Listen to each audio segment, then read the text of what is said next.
Hurmatly Ustad Abdülkerim Aydın cenaplarından İlim Bar unvanlı bir eser.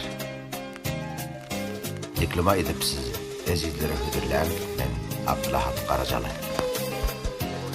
Şükrüm kändir bir bara, şükrüm kändir bir bara, mihriban Türkmen ilim bar, uwanar men dostu yara, asıllı Türkmen dilim bar. Ravşen tarihin eyyesi, adalattandır söyesi, başımda Allah'ın sayesi, üyütgemez doğru yolum var.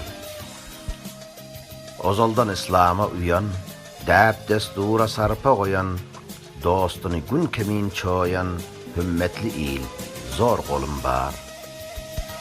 Zahmet söyer halkım bardır, daim hakikata yardır, saz kural, gıcak tutardır, bedevat, kızıl halim var. Milletim cihanda meşhur, düşmanları bolsun makhur, öňe bar yar, çeşmi beddur, eyi görelde timsalım bar.